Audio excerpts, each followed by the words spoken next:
নয়, রায় জানানোর প্ল্যাটফর্ম নয়, বাংলা টেলিভিশনে প্রথমবার সোজাসুজি প্রশ্নের T20। ঘুরিয়ে নাক দেখাই না আমি, যখন তখন রং বদলাই না আমি, স্বর্ণালী। প্রশ্ন করব সোজাসুজি।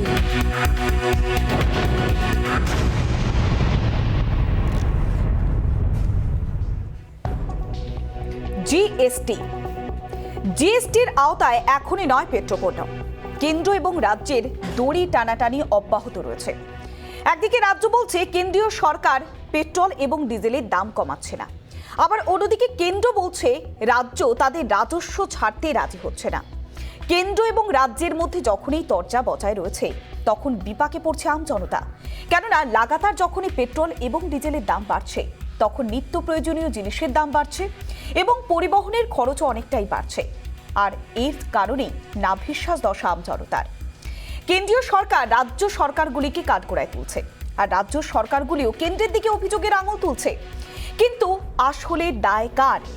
আম জনতা এটাই বুঝে পাচ্ছে না। সত্যি জিএসটির আওতায় এলে কতখানি লাভ হতো, নাকি জিএসটির আওতায় না আসার জন্যই এভাবে পেট্রোল ডিজেলের লাগাতার মূল্য বৃদ্ধি হচ্ছে? জিএসটির আওতায় নয় পেট্রোপণ্য, এমনটাই সিদ্ধান্ত হয়েছে জিএসটি কাউন্সিলের বৈঠকে। শুক্রবারই লখনৌতে 45তম জিএসটি কাউন্সিলের বৈঠকে অবশেষে কোনো রফাসূত্র বেরোলো না। অর্থমন্ত্রী নির্মলা সীতারমণ স্পষ্ট জানিয়ে দিলেন যে পেট্রোপণ্যে বসছে না জিএসটি আপাতত। আগামী দিনে পেট্রোল এবং ডিজেলের দাম কমার সম্ভাবনা প্রায় নেই বললেই চলে। এতে আখেরে ক্ষতি কাদের?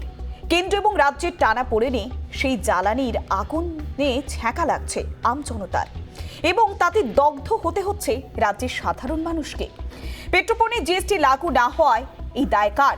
জিএসটি কাউন্সিলের বৈঠকে অংশীদার যে রাজ্যগুলি তারা বেঁকে বসায় জ্বালানি জ্বালায় জেরবার সাধারণ মানুষ।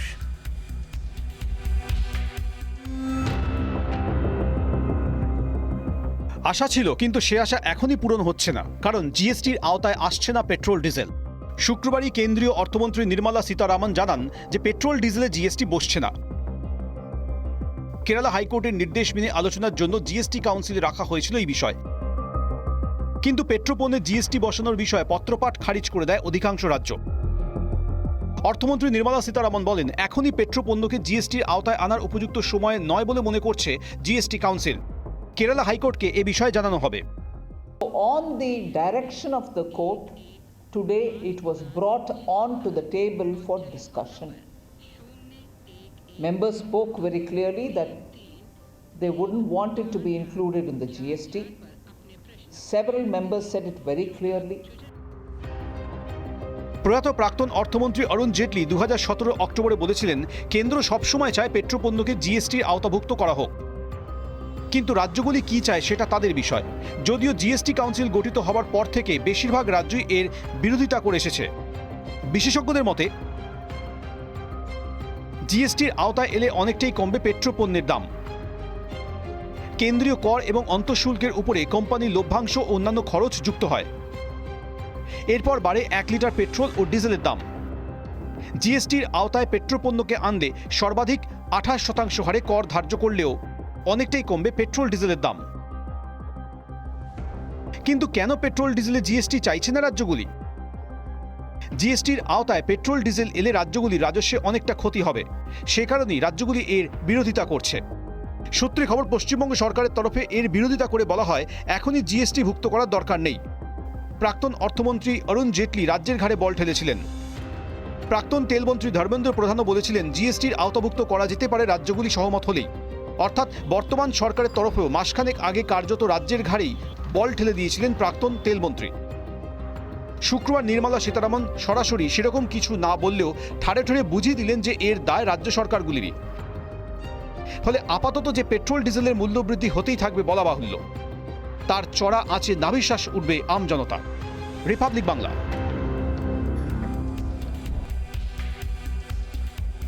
কেরালার হাইকোর্ট নির্দেশ দিয়েছিল পেট্রোল এবং ডিজেলের যেভাবে লাগাতার মূল্য বৃদ্ধি হচ্ছে তাতে লাগাম লাগাতে গেলে অবিলম্বে জিএসটি কাউন্সিলের বৈঠক ডাকতে হবে এবং যদি পেট্রোল ডিজেলের দাম জিএসটির আওতায় আনা যায় সেক্ষেত্রে খানিকটা হলেও দাম কমবে এমনই আশা প্রকাশ করা হয়েছিল এবং কেরল হাইকোর্টের নির্দেশ মেনেই জিএসটি কাউন্সিলের বৈঠক বসেছিল দীর্ঘ 22 মাস পর মুখোমুখি। আর এই 45তম বৈঠকেও কোনো রফাসূত্র বেরোলো না, কেননা কেন্দ্রীয় অর্থমন্ত্রী নির্মলা সীতারামন তিনি স্পষ্ট বলে দিলেন রাজ্যগুলি রাজি নয়, সে কারণেই এই সিদ্ধান্ত নেওয়া যায়নি। অর্থাৎ রাজ্য সরকারের দিকে অভিযোগের আঙুল তুলছে কেন্দ্র সরকার। আবার বারে বারে আমরা দেখেছি যে রাজ্যগুলি কেন্দ্রের দিকে অভিযোগের আঙুল তুলেছে পেট্রোল ডিজেলের লাগাতার মূল্য বৃদ্ধির জন্য। তাহলে আসলে ধোঁয়াশাটা কোন জায়গায়, সমস্যাটা কোন জায়গায়, আমরা নজর রাখবো বেশ কিছু প্রশ্নের দিকে। আমাদের প্রথম প্রশ্ন, জিএসটির আওতায় নয় পেট্রোপণ্য, আখেরে লাভ কার হচ্ছে? জিএসটির আওতায় নয় এখনই পেট্রোপণ্য, আর এই সিদ্ধান্তের ফলে আখেরে লাভ কার? এবার নজর রাখবো দ্বিতীয় প্রশ্নের দিকে, রাজস্ব হারানোর জন্যই কি রাজ্যগুলির বিরোধিতা? এই প্রশ্নটাই করছে বারে বারে কেন্দ্রীয় সরকার। রাজস্ব হারানোর জন্যই কি রাজ্যগুলির এই বিরোধিতা? এবার নজর রাখবো তৃতীয় প্রশ্নের দিকে, কেন্দ্র রাজ্য দড়ি টানাটানিতে বিপাকে কি আম জনতা? একেবারে প্রাসঙ্গিক এই প্রশ্ন, কেননা কেন্দ্র এবং রাজ্যের দড়ি টানাটানি অব্যাহত রয়েছে আর এর মাঝে বিপাকে পড়ছে আম জনতা। মূল্য বৃদ্ধি একেবারে আকাশ ছোঁয়া, নিত্য প্রয়োজনীয় জিনিসের দাম বাড়ছে, তাই এই প্রশ্ন একেবারে প্রাসঙ্গিক।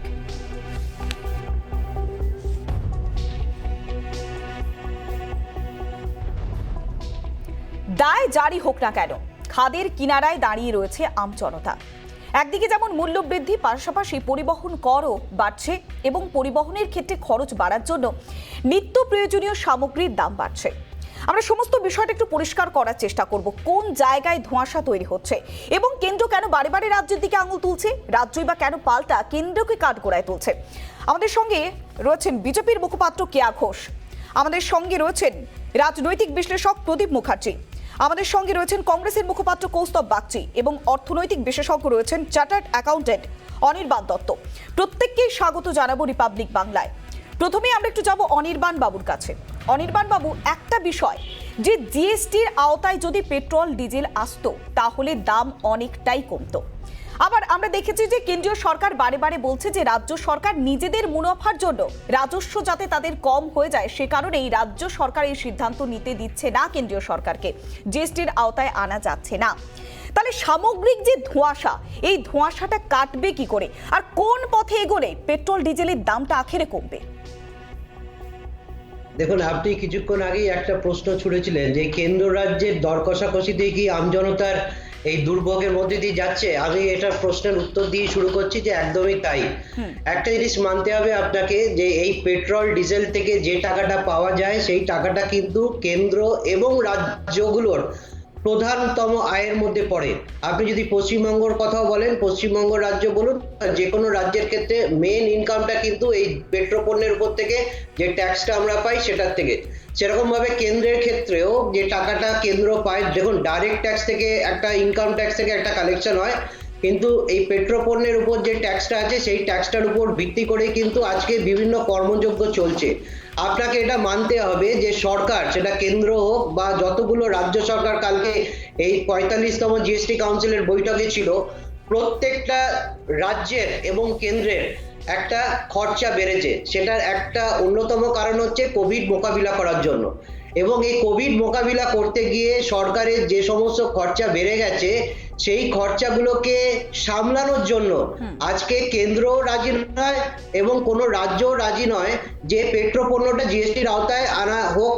এই কারণটা আমি যতবারই আমরা এটা নিয়ে আলোচনা করব, আমি আপনাকে দ্ব্যর্থহীন ভাষায় বলছি, কোনো রাজ্য বা কেন্দ্র এখন চাইবে না যে এই পেট্রোপণ্যের উপরে জিএসটি চালু হোক। কারণ জিএসটি যদি চালু হয় তাহলে কিন্তু প্রায় 25 টাকা, আমি বলছি এখন যদি 100 টাকার মতো দাম হয় পেট্রোলের, তাহলে কিন্তু প্রায় 25% দাম কমে যাবে এবং তার সুফল কিন্তু সাধারণ জনগণ, আমার আপনার মতো 138 কোটি জনগণ কিন্তু সেই জনগণ সেই টাকাটার সুফল নিতে পারবে, কারণ অন্যান্য জিনিসেরও দাম কমবে। কিন্তু এটার সঙ্গে সঙ্গে আমরা কয়েকদিন ধরেই দেখছিলাম যে কেন্দ্র এবং রাজ্যের মধ্যে একটা দোষারোপ চলছে, কিন্তু কালকের ওই মিটিংটার পরে কিন্তু এটা পরিষ্কার হয়ে গেল যে কোনো কেন্দ্র বা রাজ্য তারা কেউই কিন্তু চায় না যে এরকম পেট্রোপোলের উপর জিএসটি হোক। এবং এটা কালকের মিটিংটা অনেক দীর্ঘায়িত মিটিং চলেছে। সেই মিটিং এর মধ্যে কিন্তু আমার কাছে যতটুকু খবর আছে এই জিএসটি নিয়ে কিন্তু খুব অল্প সময় ব্যয় হয়েছে এবং সেখানে কিন্তু প্রত্যেকটা রাজ্য এবং কেন্দ্রের যারা প্রতিনিধিত্ব করেছেন তারা সবাই এক বাক্যে স্বীকার করে নিয়েছেন যে এটা এখন যথার্থ সময় নয় যে পেট্রোপণ্যের উপরে জিএসটি চালু করা হবে কি হবে না। কিন্তু এর সঙ্গে সঙ্গে আমি আরো একটা কথা বলছি যে সাধারণ মানুষের কথা ভেবে, অর্থনীতির কথা সাধারণ মানুষকেও বুঝতে হবে, সাধারণ মানুষকে জানতে হবে যে দেশ চালানোর জন্য একটা খরচার দরকার, কিন্তু তার সঙ্গে সঙ্গে একটা দুটো জায়গাতে যদি একটুখানি রিল্যাক্সেশন দেওয়া যায় সেক্ষেত্রে কিন্তু এই কনজিউমার যারা আমি আপনি যারা এন্ড ইউজার্স আছি তাদের কিন্তু সুবিধা হবে। একেবারে আম জনতার সুবিধে হবে যদি জিএসটি কাউন্সিলের আওতায় আনা যায় বা জিএসটির আওতায় আনা যায় পেট্রোল এবং ডিজেলকে। আমরা যাব একটু প্রদীপ বাবুর কাছে।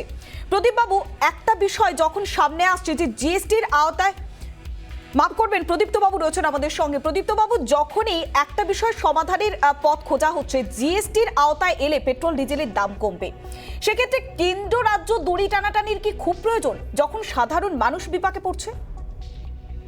না, একদমই নয়। কোনোভাবেই কেন্দ্র রাজ্যে টানাপোড়েনের কোনো প্রশ্নই নেই। এখন 10টার বেশি রাজ্যে বিজেপি রয়েছে এবং বিজেপি কেন্দ্রে ক্ষমতাসীন। 370 ধারা বাতিল হয়েছে, গুরুত্বপূর্ণ কিছু আইন সংশোধন হয়েছে এই কোভিড পিরিয়ডে। পরে কেন্দ্রের হাতে যথেষ্ট ক্ষমতা আছে নতুন করে জিএসটি আইনকে সংশোধন করে তার মতন করে জনগণের জন্য সমগ্র ব্যবস্থাপনা করা। ফলে কেন্দ্র যদি চায় রাজ্যের ঘাড়ে না দিয়ে নিজেই জনগণের জন্য এই সুবিধাটা আনতে পারে। দ্বিতীয় কথা হচ্ছে যে দেখুন, আজকে কেন্দ্র যদি সমস্ত রাজ্য থেকে ট্যাক্স কালেকশনটা করে, একটা রাজ্য শুধু তার নিজের রাজ্যের ট্যাক্সটাই পায়, ফলে কেন্দ্রের হাতে ব্যাপকভাবে এই ট্যাক্সের মুনাফাটা যাচ্ছে এবং সেটা অবশ্যই জনগণের জন্য ব্যয় হচ্ছে, এই বিষয়ে কোনো দ্বিমত নেই। কিন্তু প্রশ্ন হচ্ছে সেই জনগণের ওপর বোঝা চাপিয়েই যদি জনগণের কাজ করতে হয় আর একদিকে বেসরকারীকরণের ধামাবা বাজাতে হয়, তাহলে আমি কিভাবে জনগণের উপকারটা করছি? জনগণ প্রত্যক্ষ এবং পরোক্ষ দুভাবেই চাপের ওপর পড়ছে। এবং আমি দেখাচ্ছি যে যদিও অনির্বাণদা বললেন যে উনি আমার থেকে এই বিষয়ে অনেক ভালো জানেন যে সব রাজ্যই রাজি হয়নি, কিন্তু নির্মলা সীতারামন বলেছেন সেভারাল স্টেট। উনি কিন্তু তার স্টেটমেন্টে বলেন যে অধিকাংশ রাজ্য রাজি হয়নি, অধিকাংশ রাজ্য। ফলে আমরা জানি না কোন রাজ্য কোন অবস্থান নিয়েছে, এটা আমাদের কাছে এখনো খুব পরিষ্কার নয়। কিন্তু আমার কাছে এই বিষয়টা পরিষ্কার যে কেন্দ্র যদি ক্ষমতাধীন কেন্দ্র যখন চাইতে পারে এরকম ঘটনা, তাহলে খুব পরিষ্কার ভাবে কিন্তু এটা সেখানে বলে দেওয়া যে কোন কোন রাজ্য এটার জন্য সপক্ষে মত দিয়েছেন, কোন কোন রাজ্য বিপক্ষে মত দিয়েছেন। এটা ধোঁয়াশা সৃষ্টি করে সাধারণ মানুষকে। কেন্দ্রীয় অর্থমন্ত্রী তিনি পরিষ্কার যেটা জানিয়েছেন যে অধিকাংশ রাজ্য এই মুহূর্তে জিএসটি কাউন্সিলের বৈঠকে এই মুহূর্তে পরিষ্কার করে দিয়েছে তারা যে পেট্রোল ডিজেলের যেভাবে মূল্যবৃদ্ধি হচ্ছে, যে আবেদনটা বারে বারে কেরল হাইকোর্টের পক্ষ থেকে করা হচ্ছিল, সে বিষয়ে কিন্তু কোনো সদুত্তর দেওয়া হয়নি। সেখানে স্পষ্ট বলা হয়েছে অধিকাংশ রাজ্যই রাজি হয়। হ্যাঁ, খুব পরিষ্কার এই অধিকাংশ রাজ্যের মধ্যে কারা বাদ আমরা সেটা জানতে পারিনি। 1 নম্বর, ফলে ধোঁয়াশা তৈরি হয়েছে। 2 নম্বর, কিন্তু কেন্দ্র কখনোই এইটা আলোচনা আনতে চায়নি। ওনার প্রথম কথাতেই পরিষ্কার যে on the direction of the court, মানে কোর্ট ডাইরেকশন না দিলে জিএসটি কাউন্সিলে এটা আসতো না। ফলে অবজেক্টিভ ইজ ভেরি ক্লিয়ার যে আমরা জনগণের উপর চাপটা কমাতে কতটা চাইছি কতটা চাইছি না। আজকে কেন্দ্রের হাতে সেই ক্ষমতা রয়েছে, সব থেকে সর্বাধিক ক্ষমতা পেয়ে আজকে তারা ক্ষমতায় এসছে, তারা সরকার চালাচ্ছে, সব থেকে বেশি আসন পেয়েছে। ফলে জিএসটি আইনটাই তো পাল্টাতে পারে, যে জিএসটি আইন আজকে কতবার পাল্টানো হয়েছে আপনারা জানেন। ফলে সেই জিএসটি আইনে একাধিক রাজ্য বিরোধিতাটা করছে কেন? আমাদের রাজ্য তো বিরোধিতা করেছে জিএসটির আওতায় না আনার জন্য। রাজ্য বিরোধিতা করেনি ম্যাডাম, আপনি কোন স্টেটমেন্ট কোথাও দেখাতে পারবেন না কেউ বলেছেন যে আমাদের রাজ্য বিরোধিতা করেছে। একটা স্টেটমেন্ট অফিসিয়ালি দেখাতে পারবেন না। বিজেপি নেতারা বলেছেন, অনেকে বলেছেন টিভিতে, কিন্তু কোথাও অফিসিয়াল স্টেটমেন্টে নেই যে পশ্চিমবঙ্গ রাজ্য জিএসটি তে বাধা দিয়েছে পেট্রোল ডিজেলের দামের আলোচনা করতে। নেভার। এটা আপনি গভর্নমেন্ট স্টেটমেন্টে দেখাতে পারবেন না, আমি দাবি করছি না। মমতা বন্দ্যোপাধ্যায় তিনি পরিষ্কার কিন্তু কেন্দ্রের দিকে অভিযোগের আঙুল তুলেছিলেন এই বিষয়ে এটাই তো পেট্রোল ডিজেলের বলছি, মূল্য বৃদ্ধির আমার জন্য। বক্তব্যটা বোঝার চেষ্টা করুন ম্যাডাম। আমি নীতি আলোচনাটা করতে পারি, পলিসি অ্যানালিসিসটা করতে পারি। পলিসিগতভাবে কেন্দ্রের হাতে সর্বাধিক ক্ষমতা রয়েছে, তারা আইন সংশোধন করতে পারে। 370 ধারা একদিনে বাতিল হয়েছে। মুসলিমদের বিবাহ যে আইন, সেটা নিয়ে একদিনে 3 তালাক আইন একবারে বাতিল হয়েছে। ফলে সেখানে কিন্তু রাজ্যগুলোর যে ভূমিকা আছে, সেই ভূমিকাটা বিজেপি তো সব থেকে বেশি রাজ্যে ক্ষমতায় রয়েছে। ফলে আইন পাল্টাতে তো তাদের একটা দিন লাগবে মাত্র। তারা চাইছে কি?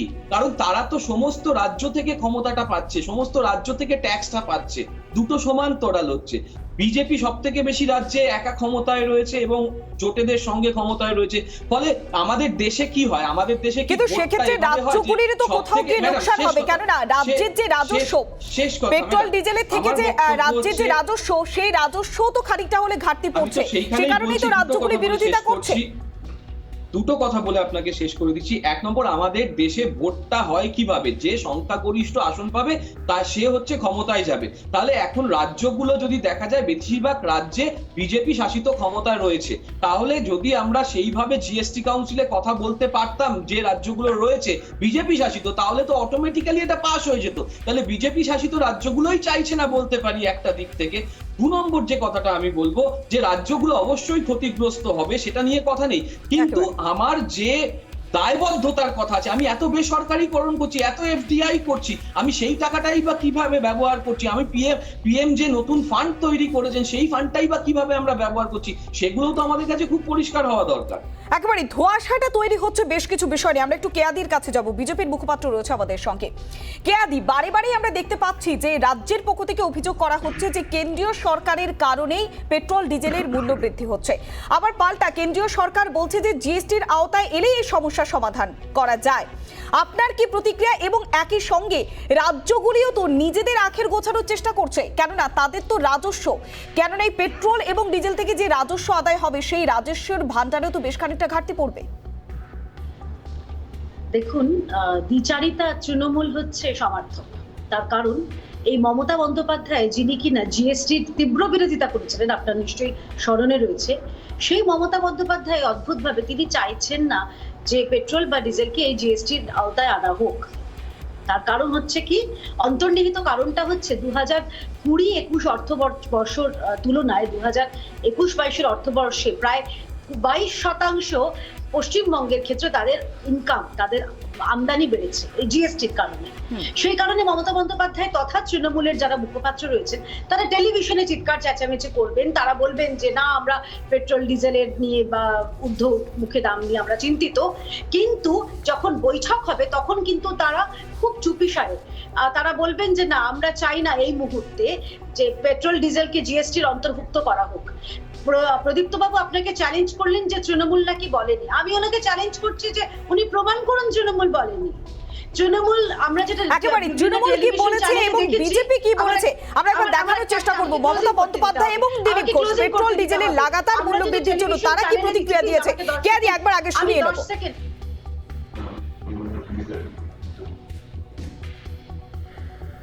Petrol price, diesel price, petroleum products, 3.7 lakh crores. Government of India collected 3.7 lakh crores from the public pocket. And where they are spending this money? বিরোধী পার্টির লোকেরা পেট্রোল ডিজেলের দাম নিয়ে রাজনীতি করবেন, কিন্তু মানুষের কষ্ট দূরও কিছু করবেন না। নিজেরা রাজ্য সরকারের শেষও কমাবেন না। কেন্দ্র সরকার তো বলছে আমরা জিএসটিতে নিয়ে আসবো, সারা দেশে এক ফ্ল্যাট রেট হয়ে যাবে। তা হবে না, আপনারা ট্যাক্স বেশি নেবেন আর লোকের জন্য কান্নাকাটি করবেন, দুটো হতে পারে না। যদি মনে করেন সমাধান দরকার, আসুক। একেবারে কেয়াদি, আমরা যে বিষয়টা পরিষ্কার করে দেখালাম, মমতা বন্দ্যোপাধ্যায় একদিকে যেমন কটাক্ষ করলেও যে কেন্দ্রীয় সরকারের কারণেই পেট্রোল ডিজেলের লাগাতার মূল্য বৃদ্ধি হচ্ছে, এবং দিলীপ ঘোষ পাল্টা উত্তর দিলেন যে এই সমস্যার সমাধানের জন্য জিএসটি কাউন্সিলের বৈঠকে আলোচনা করে সিদ্ধান্ত নেওয়া হোক এবং জিএসটির আওতায় আনা হোক পেট্রোল ডিজেলকে। এই যে বললাম আপনাকে শুরুতেই যে দ্বিচারিতার অপর নাম তৃণমূল কংগ্রেস। মমতা বন্দ্যোপাধ্যায় এখানে বললেন যে কেন্দ্রীয় সরকারের কত আমদানি হয়েছে, কিন্তু উনি খুব সন্তর্পণে চেপে গেলেন পশ্চিমবঙ্গ সরকার কত টাকা পেয়েছে। এই গত জুন মাসে আমাদের কাছে তথ্য এসেছিল 4,400 কত কোটি টাকা, ধরুন 4,000 কোটি টাকা পশ্চিমবঙ্গ পেয়েছে। সেই কথাটা কখনো উনি তো উল্লেখ করেন না। এবং আপনারা নিশ্চয়ই জানেন, আপনারা সাংবাদিক, যে এই যে পেট্রোলিয়াম যে প্রোডাক্টের যে জিএসটিটা, সেই জিএসটিটা তো তারা পশ্চিমবঙ্গ সরকার পায় না। নিশ্চয়ই রাজস্ব পশ্চিমবঙ্গ সরকার পাচ্ছে না, আমি সার্বিকভাবে তারা যে যে জিএসটি কালেক্ট হয় তার 32% স্ট্রেট আমি পাচ্ছে, আবার ফিরে চলে আসে রাজ্য সরকারগুলির কাছে। অর্থাৎ রাজ্য সরকারগুলি দুভাবে জিএসটি পাচ্ছে, একটা তো যারা তারা direct petroleum product petrol diesel বিক্রি করে, আবার দ্বিতীয় পাচ্ছে তারা কেন্দ্রীয় সরকার থেকে যেটা সেই জায়গাটা দাঁড়িয়ে। আচ্ছা, আরেকটা প্রশ্ন যেটা দিলীপ দা বললেন, যদি এতই জনদরদি হয় তৃণমূল কংগ্রেস, তাহলে তারা যে তাদের যে প্রাপ্য টাকা, তাদের যে প্রাপ্য সেস বা ট্যাক্স, তার থেকে কমান না কেন মমতা বন্দ্যোপাধ্যায়? হ্যাঁ, কিন্তু একেবারে কেয়াদি, কিন্তু এক্ষেত্রেও তো একটা প্রশ্ন উঠছে, কেয়াদি এক্ষেত্রেও একটা প্রশ্ন উঠছে। রাজ্য সরকার অর্থাৎ বিভিন্ন রাজ্যগুলি তারা বলেছিল যে রাজস্বের ক্ষেত্রে যে যে জায়গায় ঘাটতি হচ্ছে সেই ঘাটতি যদি কেন্দ্রীয় সরকার পূরণ করে দেয়, সেক্ষেত্রে জিএসটির আওতায় এলে তাদের কোনো আপত্তি নেই। এই বিষয়টা কিন্তু বলা হচ্ছে। আমরা একবার যাব, আমাদের সঙ্গে রয়েছে কংগ্রেসের মুখপাত্র কৌস্তব বাগচি। কৌস্তব, একটা বিষয় যে বিষয়টি সামনে আসছে যে পেট্রোল ডিজেলে যখনই লাগাতার মূল্য বৃদ্ধি হচ্ছে তখনই একটা বিষয় কেন্দ্র রাজ্যের ঘাড়ে দোষ চাপাচ্ছে, রাজ্য কেন্দ্রের ঘাড়ে দোষ চাপাচ্ছে। কিন্তু যদি খুব সূক্ষ্মভাবে বিষয়টা বোঝা যায়, এক্ষেত্রে রাজ্যেরও লাভ হচ্ছে, কেন্দ্রেরও লাভ হচ্ছে, ফাঁপড়ে পড়ছে আমজনতা।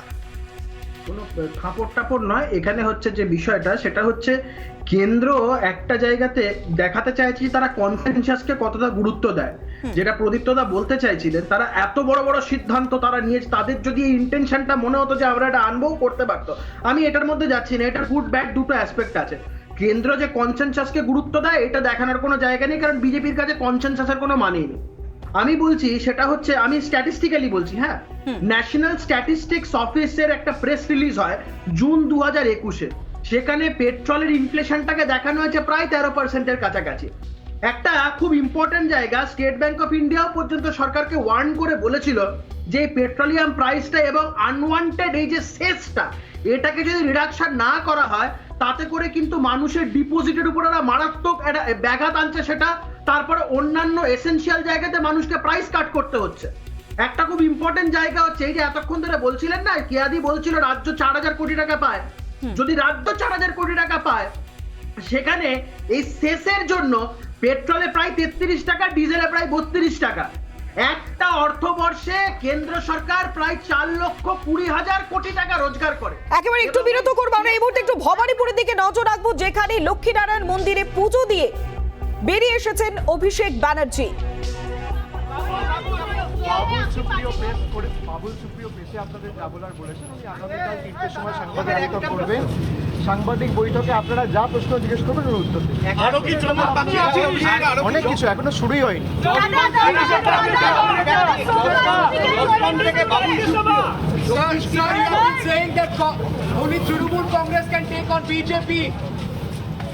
আমরা দেখলাম যে ভবানীপুরে নির্বাচনী প্রচারে সামিল হয়েছেন অভিষেক ব্যানার্জি।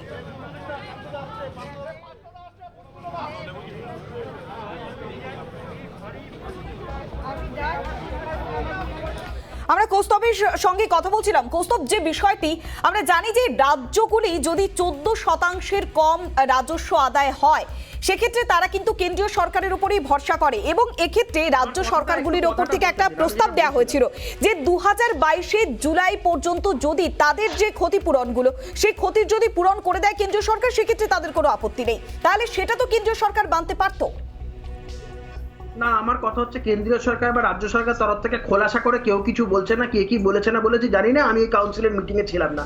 আমার স্পেসিফিক্যালি লজিক্যালি কতগুলো কথা, সেটা হচ্ছে কেন্দ্রীয় সরকারের রং ট্যাক্সেশন পলিসির জন্য আজকে এর তো একটা ক্যাসকেডিং এফেক্ট আছে। ক্যাসকেডিং এফেক্টটা আমার আপনার জীবনে নিত্য প্রয়োজনীয় দ্রব্যের উপরেও সেটা পড়ছে। বক্তব্যটা হচ্ছে এই যে সেসটা, এই 33%, এই 33 টাকা আর 32 টাকা প্রায়, এই দুটো যে পেট্রোল আর ডিজেলের উপরে, সেখান থেকে সরকার যে প্রায় 4,20,000 কোটি টাকা যে রোজগার করছে, তার একটা স্পেসিফিক পারপাস থাকে। এগ্রিকালচার, এডুকেশন, কয়েকটা স্পেসিফিক পারপাস আছে, একটা স্পেসিফিক টাইমলাইন আছে। তো সরকার কিন্তু বর্তমানে সেইগুলোর কি কোনো বক্তব্য নিয়ে কোনো কোলচাও করছে না, বা সরকার যে সেটাকে কোন খাতে খরচা করছে কোনো বক্তব্য নেই। তাহলে এই টাকাটা কি খাতে দেওয়া হচ্ছে?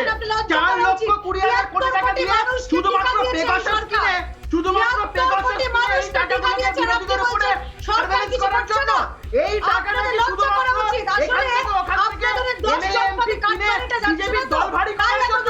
আজকে সরকারের মানুষকে সাফার করতে হচ্ছে।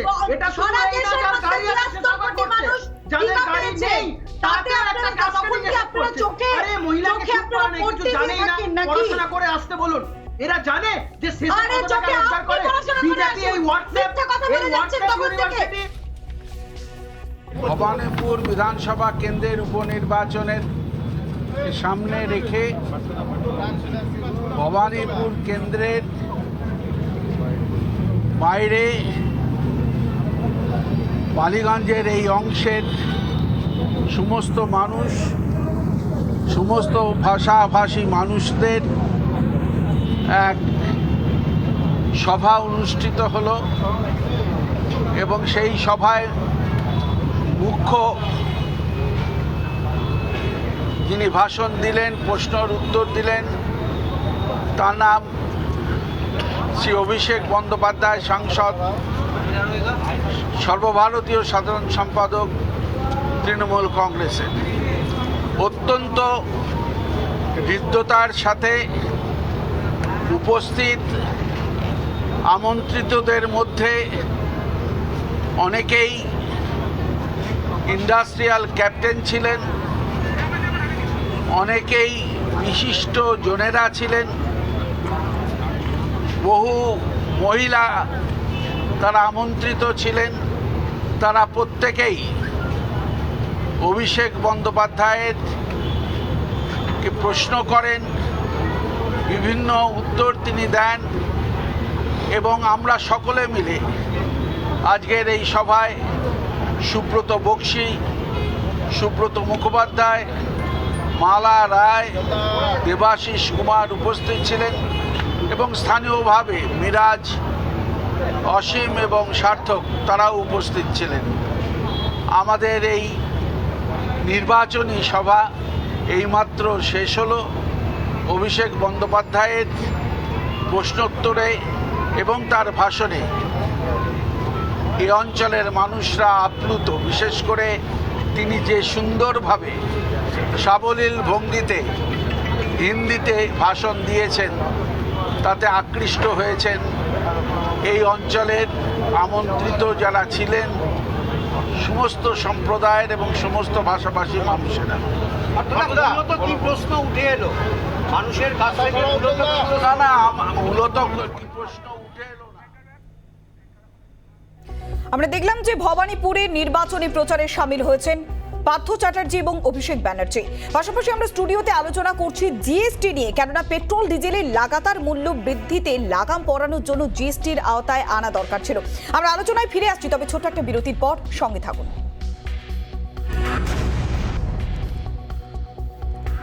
আমরা একটু অনির্বাণ বাবুর কাছে যাব।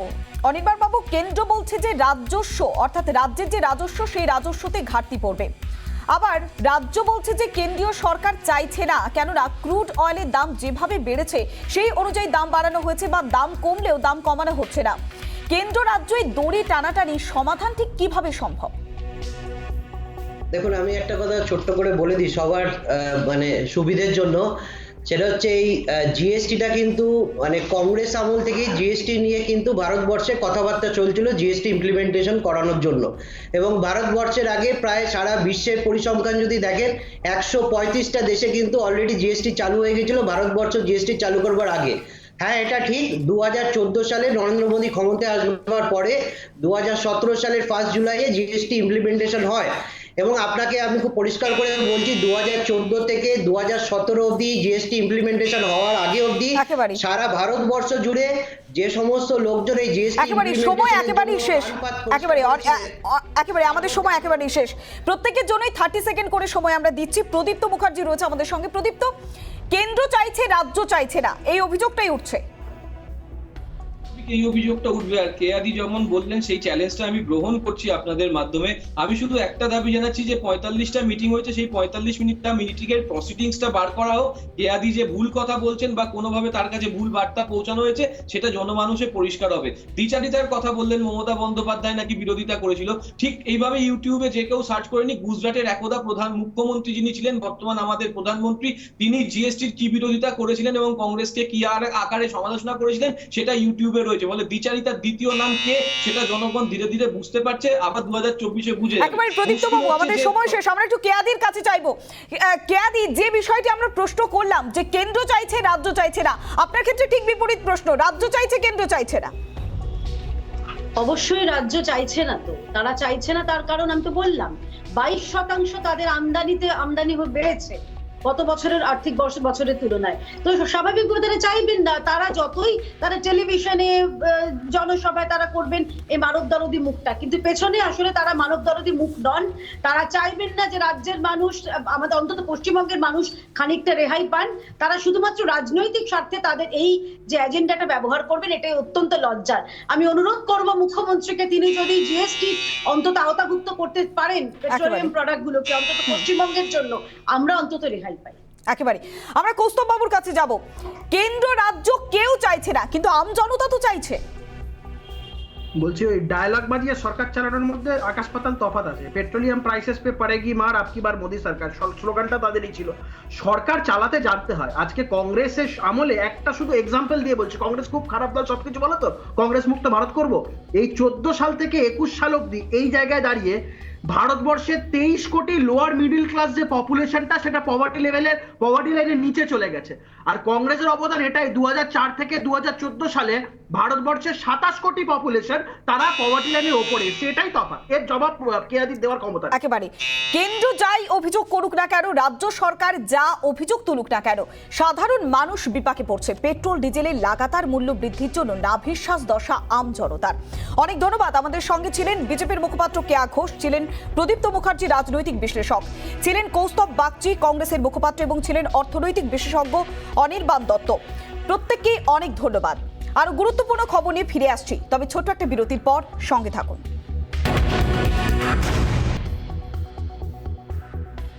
ফের রাজনীতিতে বাবুল সুপ্রিয়। শনিবার তৃণমূলে যোগ দিলেন আসানসোলের সাংসদ। আদি বনাম নব্যের লড়াই নাকি মন্ত্রিত্ব যেতেই বিজেপি তাকে সিদ্ধান্ত নিয়েছিলেন বাবুল সুপ্রিয়। অভিষেক বন্দ্যোপাধ্যায় এবং ডেরেক ওব্রায়ানের উপস্থিতিতে আসানসোলের সাংসদের তৃণমূলে যোগদানের পরেই রাজনৈতিক মহলে উঠছে একাধিক প্রশ্ন।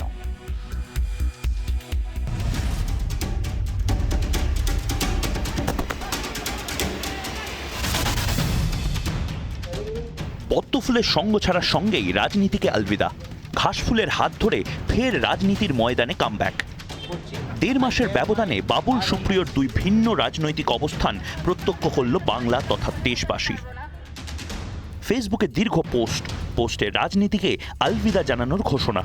গত 31শে জুলাই ফেসবুক পোস্টে বিজেপিও নাম না করে বিজেপি নেতাদের বিরুদ্ধে সরব হয়েছিলেন। এমনকি কোনো রাজনৈতিক দলে যোগ দেবেন না এবং রাজনীতি ছাড়ারই দাবি করেছিলেন বাবুল সুপ্রিয়। কিন্তু 18ই সেপ্টেম্বর নিজের দাবির সম্পূর্ণ বিপরীত দিকে হাঁটলেন আসানসোলের সাংসদ। বাবুল সুপ্রিয় অবশ্য বলছেন বাংলার জন্য কাজ করতেই ফের রাজনীতিতে ফেরা। আমি রাজনীতি ছাড়বোর যে কথাটা বলেছিলাম, সম্পূর্ণ হৃদয় থেকেই বলেছিলাম। I said it several times that I am absolutely ডিসইলিউশন।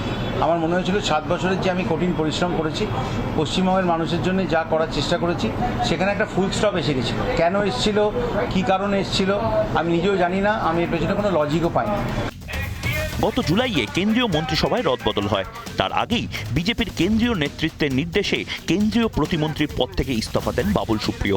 কেন্দ্রীয় প্রতিমন্ত্রিত্ব যাওয়ার পরেই খোলাখুলি ক্ষোভ উগরে ফেসবুকে পোস্ট করেন। কেন্দ্রীয় প্রতিমন্ত্রিত্ব যাওয়ার পর খোলাখুলি বাবুল সুপ্রিয়র পাশে দাঁড়িয়েছিলেন মমতা বন্দ্যোপাধ্যায়।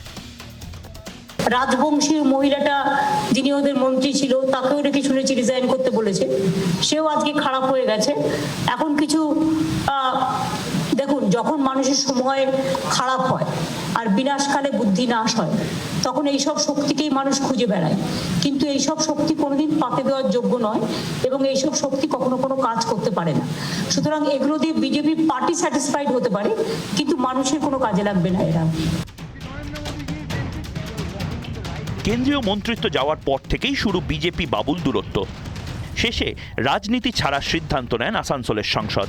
কিন্তু শনিবার ফের তৃণমূলে যোগদানের মাধ্যমে রাজনীতিতে বাবুলের কামব্যাকে রাজনৈতিক মহলে উঠছে প্রশ্ন। তবে কি বিজেপির অন্দরে আদি নব্য লড়াইয়ের কারণেই বিজেপি ছেড়েছিলেন বাবুল সুপ্রিয়? 21 বিধানসভা ভোটের আগে তৃণমূল ছেড়ে বিজেপিতে যোগদানের হিড়িক পড়ে। বিধানসভা ভোটের ফল প্রকাশের পর ঘাসফুলে ফেরার হিড়িক। আর এখানেই বিজেপি নেতৃত্বের সঙ্গে গন্ডগোল বাঁধে আসানসোলের সাংসদের। বিজেপি সূত্রে জানা যায়, জিতেন্দ্র তিওয়ারিকে বিজেপিতে যোগদান করানোর নেতৃত্বের সিদ্ধান্তে আপত্তি তোলেন বাবুল সুপ্রিয়। আসানসোলের সাংসদের আপত্তিতেই প্রথমে জিতেন্দ্র তিওয়ারিকে দলে নেওয়া নিয়ে টানাপোড়েন চলে। তবে শেষমেশ জিতেন্দ্র তিওয়ারিকে যোগদান করায় বিজেপি। জিতেন্দ্র তিওয়ারির বিজেপিতে যোগদানের থেকেই কি তবে বাবুলের সঙ্গে বিজেপির দূরত্ব শুরু? আদি বিজেপি বনাম তৃণমূল থেকে আসা নব্য বিজেপির লড়াই কি বিজেপির সঙ্গে বাবুলের দূরত্বের কারণ, নাকি কেন্দ্রীয় প্রতিমন্ত্রিত্ব যাওয়ার নেপথ্যের কারণ? বাবুলের তৃণমূলের যোগদানের পর এখন চর্চা চলছে রাজনৈতিক মহলে। রিপাবলিক বাংলা। সফল গায়ক থেকে দুবারের সাংসদ বাবুল সুপ্রিয়র যাত্রাপথটা যথেষ্টই বর্ণময়। বাজপেয়ী এবং মোদির আদর্শে অনুপ্রাণিত হয়ে বিজেপিতে যোগ দিয়ে সোজা সংসদে দুবারের সাংসদ এবং কেন্দ্রীয় প্রতিমন্ত্রী। অবশেষে বিজেপির সঙ্গে সম্পর্ক ছিন্ন, শুরু হলো তৃণমূলের হাত ধরে বাবুলের নতুন পথ চলা।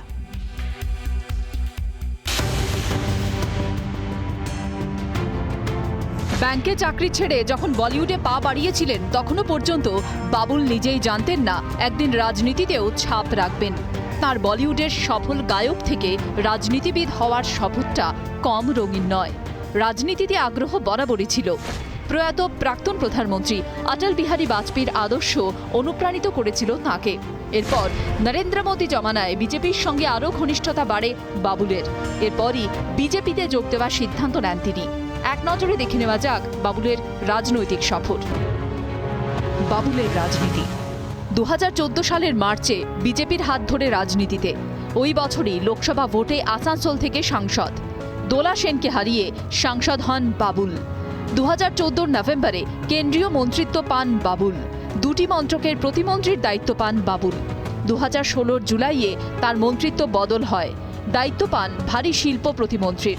2019 লোকসভা ভোটে ফের আসানসোল থেকে জয়।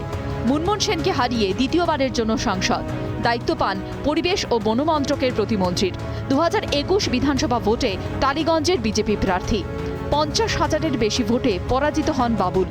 7ই জুলাই মন্ত্রীপদ থেকে সরানো হয় বাবুলকে। 31শে জুলাই সোশ্যাল মিডিয়ায় রাজনীতি ছাড়ার সিদ্ধান্ত। দিন কয়েক পরই সিদ্ধান্ত বদল বাবুলের, সাংসদের সময়কাল পূর্ণ করার সিদ্ধান্ত। অবশেষে ছন্দপতন। একসময় মোদির ব্লু আইড বয় সম্পর্ক ছিন্ন করলেন বিজেপির সঙ্গে। তৃণমূলে যোগ দেওয়ার পর তাকে কি দায়িত্ব দেওয়া হয় সেই প্রশ্ন তো রয়েইছে।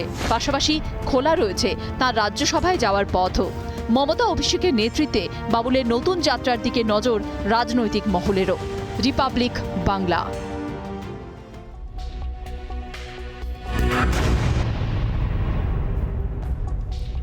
উত্তরবঙ্গে বাড়ছে জ্বরের প্রকোপ। মালদা মেডিকেল কলেজে আরও এক শিশুর মৃত্যু। এই নিয়ে গত 4 দিনে মোট 6 জন শিশুর মৃত্যু হয়েছে। উত্তর দিনাজপুরে 9 বছরের এক নাবালিকার মৃত্যু হয়েছে। পাশাপাশি কোচবিহার, জলপাইগুড়ি এবং শিলিগুড়িতেও জ্বরে আক্রান্ত শিশুর সংখ্যা ক্রমাগতই বাড়ছে।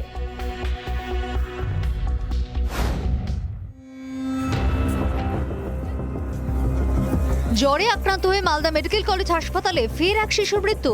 জ্বর, শ্বাসকষ্ট, সর্দির উপসর্গ নিয়ে ভর্তি হয় শিশুটি। শনিবার তার মৃত্যু হয়। এই নিয়ে গত 4 দিনে মোট 6 জন শিশুর মৃত্যু হচ্ছে মালদা মেডিকেলে। কোচবিহারে বাড়ছে জ্বরে আক্রান্ত শিশুর সংখ্যা। কোচবিহার মেডিকেল কলেজে 150 শিশুর ভর্তি রয়েছে। প্রায় 250 শিশু জ্বরে আক্রান্ত। এদিকে জেলা মুখ্য স্বাস্থ্য আধিকারিক হাসপাতালে শিশু বিভাগ পরিদর্শন করেছেন। কোচবিহার মেডিকেলে শিশুদের জন্য 24 বেডের নতুন ফিভার ইউনিট খোলা হয়েছে। আর তাতে মা থাকে তাদের অসুবিধা হয়, তার সাথে তার মা থাকতে হয়, থাকতে দেয় না, বিয়ে করে দেয়, এগুলোর অসুবিধা হচ্ছে। স্বাস্থ্য দপ্তরের নির্দেশে 5 সদস্যের এক বিশেষ প্রতিনিধি দল জলপাইগুড়ি জেলা হাসপাতাল পরিদর্শন করেন। শিশুদের শারীরিক অবস্থার খোঁজ খবর নেন।